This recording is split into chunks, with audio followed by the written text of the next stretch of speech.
Gooseneck trailer. This thing's a 20, I believe it's a 25 footer.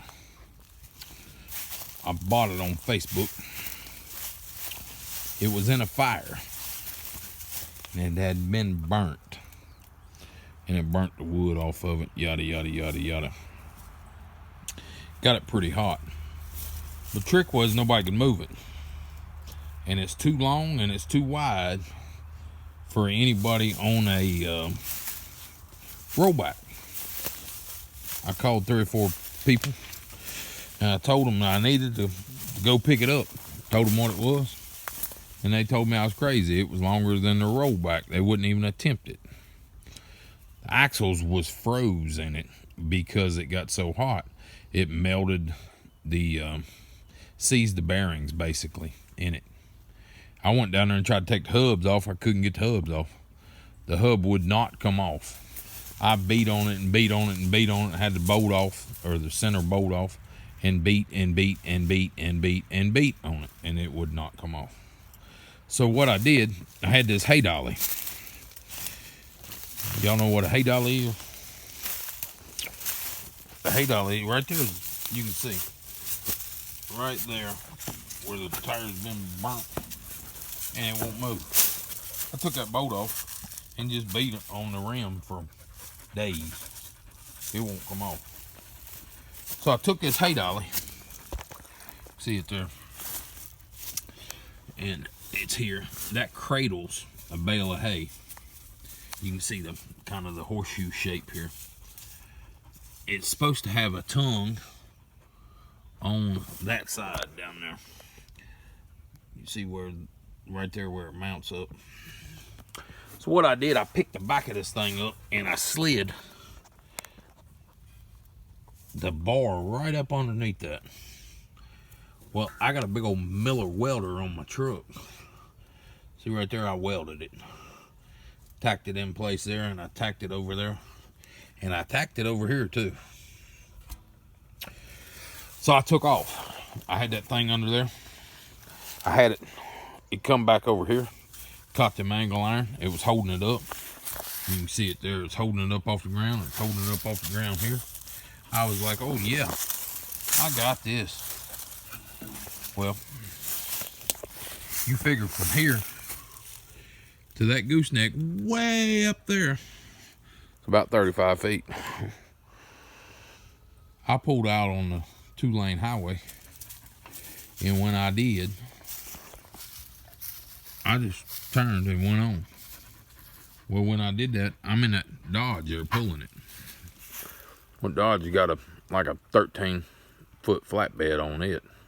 So I've got that 13 foot. Now I got 8-foot neck up there.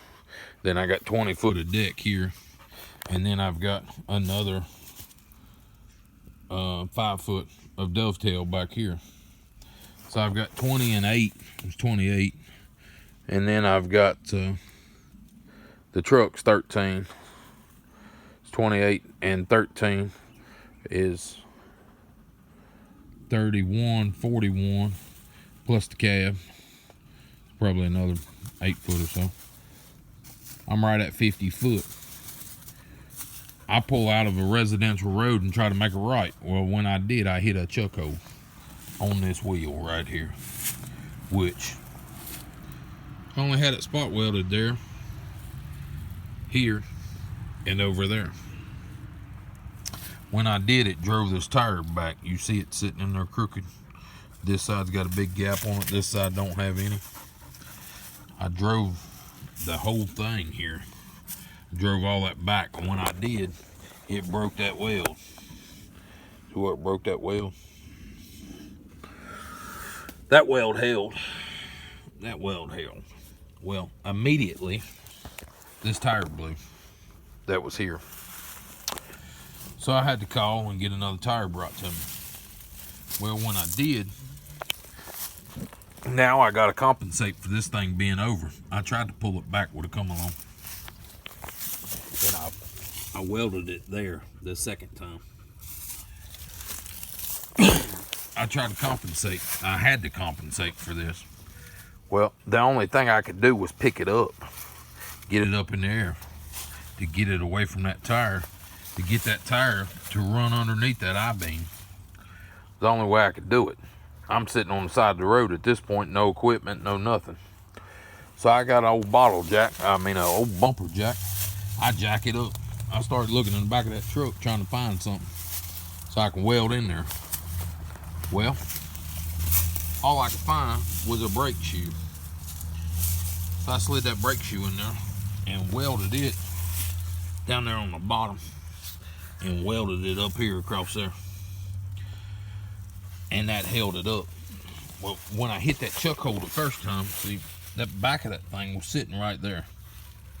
You can see where it bent that out a little bit. That side, it didn't hurt it because it didn't drive it that way. It just drove this side back. That side it was trying to drive forward, but it couldn't because that bar was up there holding it. So that side has got plenty of clearance. I offset it just ever so slightly when I put it on there to begin with, because we was on a hill and I was trying to hurry up and get out of the guy's yard. But you can tell that one is way over there against that frame rail. And this one's kind of out here in Wally land. So when you get over here, look how much room I got over here. I got plenty. If I'd have had that over some more that way, I would have had plenty of room to begin with. But I didn't. This thing, you see how it's sitting on this heel here, sitting sideways, kind of down at an angle. It was doing the same thing at that guy's house, and when I set it there, it slid down before I realized it. I had a machine back here picking it up, and it slid down before I realized it, and I just welded it up. And I had about an inch over there when I started.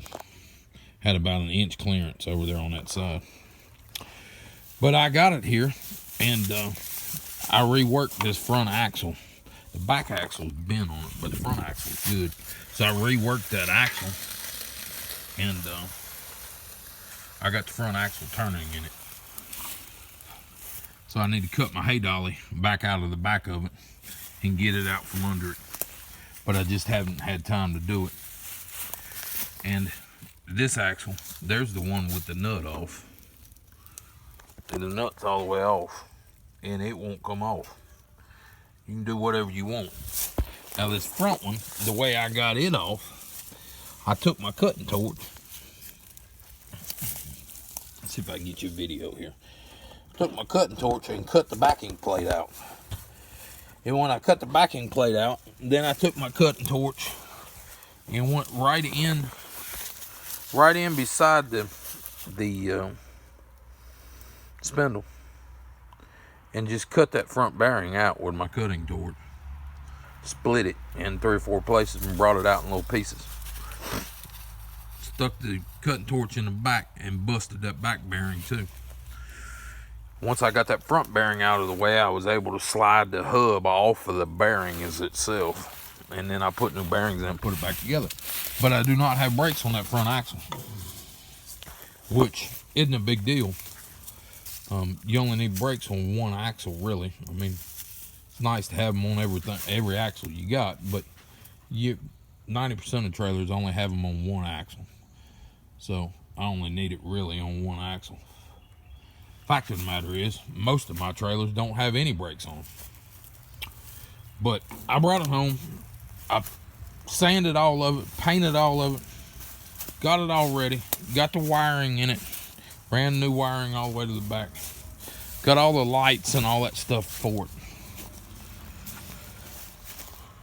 Then I got tired, and I got busy on other projects, and I ain't got back to it. Here's the wiring.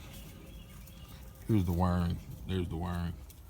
I got busy, and I just ain't made it back to it yet. It's a here's the VIN plate. It's a 04 model, 14,000 pound gross weight, 12,000 pound axle. Yes, I have CDLs. But that being behind a farm truck, I don't need CDL. So I won't never put it behind, say, this truck, because this truck's got a regular license plate where that truck's got a farm tag on it. So some things you got to think about being a farmer, like that trailer has got to go with that truck, or it could go with the red truck too, but it cannot go behind this one unless I bump. Well, no, it can't go behind that one regardless. It's got to go behind that other one. But that trailer, since it don't have a tag on it, it can't go behind that truck neither. It's got to go behind them trucks because they're farm trucks and you don't need tags. So there's a bunch of little rules that you got to figure out how to get around.